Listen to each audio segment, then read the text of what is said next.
Hooters, a restaurant known for boobs. It also apparently has really good chicken wings. I wouldn't know because I live in Utah, where showing your shoulders is punishable by death. Hooters is just a weird restaurant to me. It feels like it just exists so that middle-aged, sexually repressed guys who don't know how to delete their search history were able to see the outline of a woman's chest without spending money at a strip club. Maybe I was born too religious, but I never understood the appeal of a restaurant like this. At that point, you might as well just go to a topless bar and see the actual boob itself. I mean, I heard it has good food, but I don't think someone who looks like me saying, "Oh, I enjoy Hooters for the food," is going to pass. Okay, I'm already off topic. Apparently Hooters closed like a couple months ago too, so no better way to celebrate their legacy than by talking about a PlayStation 1 game that came out in 2002, Hooters Road Trip. When you think of racing games on the PlayStation 1, you probably have a good list of games in your head already. Crash Team Racing, Jet Moto 2, Wipeout, Need for Speed, maybe a game like Micro Machines or Rallycross for good measure. You're probably not thinking of a game that's designed to get you to go to a restaurant to objectify young women. But in case you were hoping for that, Ubisoft had you covered. Hooters Road Trip was developed by Hoplite Research, a company I have never heard of and doesn't even have a Wikipedia page. Published by Ubisoft for the original PlayStation on March 25th, 2002. 2 years after the PlayStation 2 was already on the market. Yeah, nobody bought this game. Actually, the game was originally called Freewheelin' USA, which is what the game is called on the PC release, which came out literally one day after the PlayStation 1 release, with, I'm assuming, no references to Hooters whatsoever. I could not find the PC game at all, and even if I could, I doubt it would work on my computer. Critics hated this game, and it's considered one of the worst games ever made. In fact, GamesRadar ranked it 49 out of 50 of worst games ever made. Also, a friend of mine was joking about this game with me earlier this year, and it kind of piqued my interest for, obvious reasons. So let's see if this is in fact one of the worst games ever made.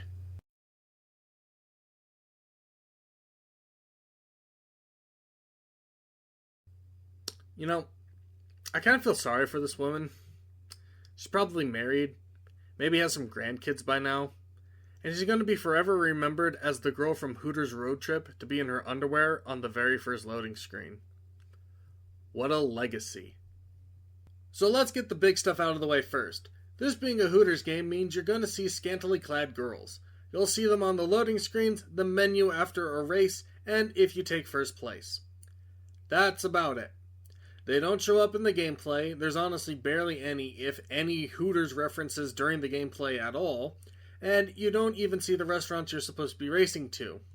The only Hooters stuff you see are the video clips, loading screens, and menu. And even then, they don't show the food, just the girls. I'm also convinced they just filmed these location scenes at one restaurant, and it's painfully obvious the girls did not give a shit during filming. Hey there! Welcome to Jacksonville. Come on, this way to the test track. Hi, y'all. Welcome to Georgia. How you doing, sugar? Yeah, you finished first! Woo! Yeah! Okay, fine, whatever. How's the gameplay? Now, this actually surprised me. It's not terrible. Don't get me wrong, it's not good. It's not unplayable. It actually controls really well, though to be fair, I am playing this on an emulator.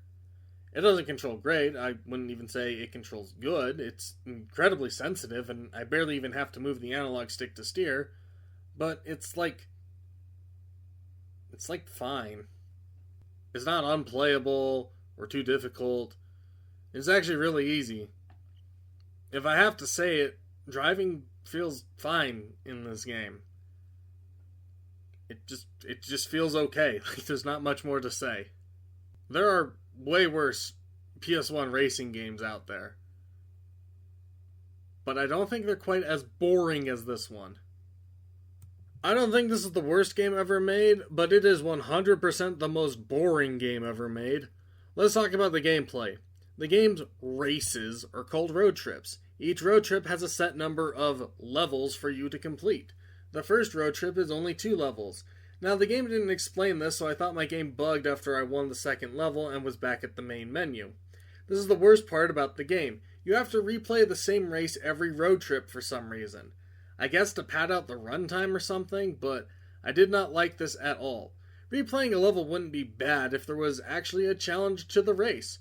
Now, to be fair, I did play this on easy, so maybe that's on me, but there is virtually no point in calling this a racing game. There are other racers, but you will never see them once you pass them. They may as well just despawn. Once I passed someone, I never saw them again for the rest of the race. In fact, there was only one race I played where I somehow ended up in second place, but I never saw who was in first. The opponents can't actually race you for whatever reason, so to compensate for that, the game just has them start at different parts of the track.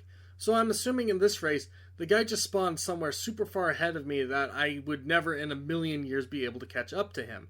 That, or the game bugged out and I was in first place, but it didn't change to say I was in first place.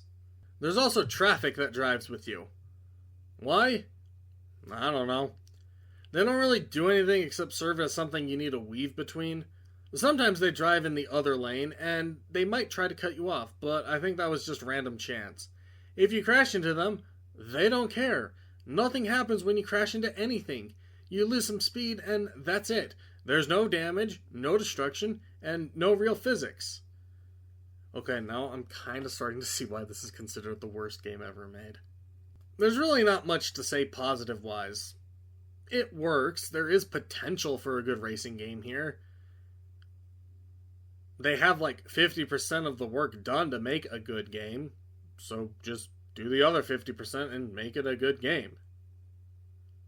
Because this is pretty much all the game has. Race some cars, see some hot girls on a loading screen, see them in bikinis if you take first place, and that's it. Well, almost. There is one other thing I didn't talk about. The licensing mechanic. You can unlock cars by winning races. However, in order to get the car, you have to license it. This means racing the car in a set time limit. If you win, you get to keep the car and use it in regular races.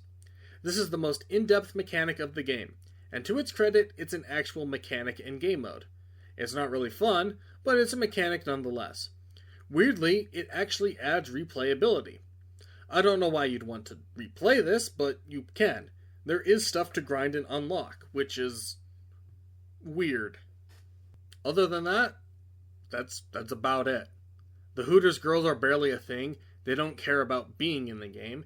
The main selling point seeing Hooters girls is shown off in the first 5 seconds of the game, and the first loading screen is more lewd than a Hooters girl. You don't even need the game at that point. The soundtrack is awful, and worst of all, there is no multiplayer. This shocked me. This is definitely the type of game that you would think would have multiplayer. You know, the kind of game a couple of guys would play late at night with some hot wings and a few beers just to kill time. But no, it doesn't have multiplayer at all. What's the point of a single-player only racing game? At least with multiplayer you can argue that it's fun to compete against a friend in, but you and your friends just supposed to sit back and watch while you play by yourself? That sounded wrong. Even if we take the Hooters stuff out, how do they expect to sell this game as a racing game without multiplayer in 2002? Ironically enough, the only reason to give any sort of attention to this game is because of the Hooters branding. If it didn't have the branding, no one would ever talk about this game. With the branding, well, we can remember it as a poor advertisement for a failed restaurant. Also, why is the game rated T for teen? I know Hooters advertised itself as a family-friendly restaurant, but what mom is buying this for their teenage son? And further, what teenage son is asking for this game? What, is dad supposed to go out and buy it for him? How's that conversation going to go? And who even is the target demographic for this game? There were porn games on other systems, and just a few years later, games like The Guy Game and Leisure Suit Larry came to the PS2, so was this supposed to be a middle ground? I honestly don't know who would have bought this game when it released.